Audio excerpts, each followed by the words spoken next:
Christian machineries మరియు Bible translators భారతదేశానికి పావును తీసుకొచ్చారు అనే విషయం ఎంతమందికి తెలుసు? పావు అంటే బ్రెడ్, వడ అంటే బంగాళదుంప లేక ఆలుగడ్డ. అది కూడా క్రిస్టియన్ మిషనరీసే భారతదేశానికి తీసుకొచ్చారు. అలాగే టమాటా, మిర్చి, జీడిపప్పు, యాపిల్, వేరుశనగ, ఆరెంజెస్, పైనాపిల్, కాఫీ లేక కెపుచినో వీటిని కూడా క్రైస్తవ మిషనరీలు మన దేశంలో వ్యాప్తిలోనికి తెచ్చారు. భారతదేశం అపురూపమైన అభివృద్ధి చెందిన ఆధునిక దేశం. అయితే మనం ఇలా పేరు ప్రతిష్టలు కలిగి ఔన్నత్యము ఘనత ఎలా పొందాము? ఇంతటి ఉన్నత స్థితిలోకి ఎదగటానికి మార్గదర్శకులు ఎవరు? ఆధునిక భారతదేశ నిర్మాణకర్తలు ఎవరు? భారతదేశం ఆధునీకరణ చెంది ఇప్పుడు ఇలా ఘనత సాధించడానికి కృషి సలిపినది ఎవరు? మనము మాట్లాడుతున్న భాషల సంగతి ఏమిటి? మన మాతృభాషలను ఎవరు అభివృద్ధి చేశారు? ఆధునిక లిపిని ఎవరు అందించారు? వ్యాకరణములు ఎవరు అభివృద్ధి చేశారు? నిఘంటువులు ఎవరు అభివృద్ధి చేశారు? గద్య కావ్యములు ఎవరు అభివృద్ధి చేశారు? విద్యా పాండిత్యము ఎవరు అందించారు? నాటక కళ, చరిత్ర, కావ్యము, పాఠ్య పుస్తకాలు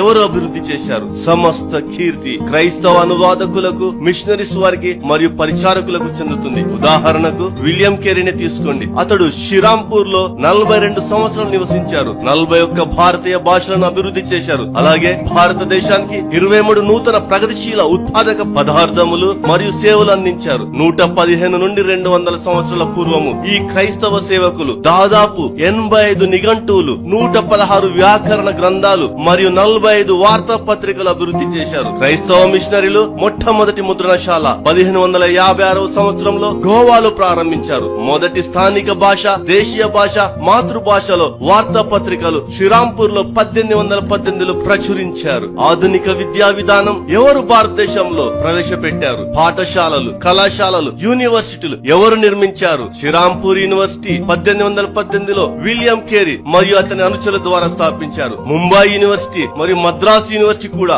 జాషువా మార్ష్మన్, విలియం వార్డ్ అనే క్రైస్తవ మిషనరీల ప్రోద్బలంతో 1857లో స్థాపించారు. వ్యవసాయ మరియు ఉద్యాన శాస్త్ర విద్యా సంస్థలు కూడా క్రైస్తవ మిషనరీల ప్రోద్బలంతో భారతదేశంలో స్థాపించారు. మొట్టమొదటి శాస్త్రీయ ప్రయోగశాల, లైబ్రరీ, కాగిత తయారు చేసే కర్మాగారం, ముద్రణ సంస్థలు ఉపయోగించే అక్షరాల తయారీ కర్మాగారాలు, బ్యాంకింగ్ వ్యవస్థ, బేకరీ కర్మాగారం, ఇలా చెబుతూ పోతే పెద్ద జాబితా తయారవుతుంది. ఇక భారతదేశ సామాజిక సంస్కరణలో మిషనరీల తోడ్పాటు చూద్దాం. భారతదేశంలో మొట్టమొదటిసారిగా క్రైస్తవ మిషనరీలు అంధులకు, చెవిటి వారికి, మూగ వారి కోసం విద్యా సంస్థలు మరియు వారి కోసం సంరక్షణ కేంద్రాలు స్థాపించారు. క్రైస్తవ మిషనరీలే భారతదేశంలో మొట్టమొదటి కుష్టు రోగుల చికిత్స మరియు సంరక్షణ కేంద్రం నెలకొల్పారు. క్రైస్తవ మిషనరీలే భారతదేశంలో మొట్టమొదటి అనాథ శరణాలయాలు, నిరాశ్రయులకు కేంద్రాలు స్థాపించారు. క్రైస్తవ మిషనరీలే భారతదేశంలో మొట్టమొదటి ఆధునిక ఆసుపత్రులు, దవాఖానాలు, ఆరోగ్య కేంద్రాలు, వైద్య కళాశాలలు స్థాపించారు. క్రైస్తవ మిషనరీలే సతీ సహగమనమునకు వ్యతిరేకంగా పోరాటాలు చేసి దానిని భారతదేశంలో నిర్మూలించారు. శిశు హత్య,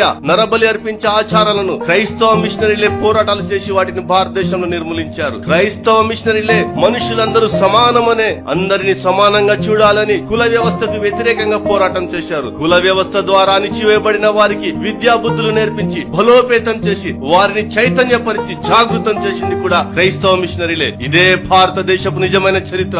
ఆధునిక భారతదేశ నిర్మాణానికి క్రైస్తవ మిషనరీలు తమ జీవితాలను త్యాగం చేశారు. వీరి బలిదానం సువర్ణాక్షరాలతో లిఖించదగినది. తన యొక్క పరిశోధనాత్మక పరిశీలన ద్వారా బాబు కే వర్గీస్ గారు తాను రచించిన లెట్ దేర్ బి ఇండియాలో బైబుల్ ఏ విధంగా భారతదేశాన్ని పునర్నిర్మించి, ఆధునీకరించి, అభివృద్ధి పదంలో నడిపించి ఉన్నత స్థానంలో నిలబెట్టిందో వివరిస్తూ క్రైస్తవ మిషనరీల తోడ్పాటును, వారి బలిదానమును నిరాక్షేపణీయమైన ఆధారాలతో గ్రంథనము చేశారు. ప్రస్తుతం క్రైస్తవులపై జరుగుతున్న దుష్ప్రచారం త్రిప్పికొట్టుటకు, వాటిని ధైర్యంగా ఎదుర్కొనుటకు లెట్ దేర్ బి ఇండియా క్రైస్తవులను చైతన్యపరిచి, జాగృతిపరిచి బలపరుస్తుంది. దయచేసి క్రైస్తవులందరూ కూడా దీనిని చదవండి. అలాగే క్రైస్తవులపై ద్వేషం పెంచుకుని విషం కక్కుతున్న వారు కూడా దీనిని చదువుకొని సత్యం తెలుసుకోండి.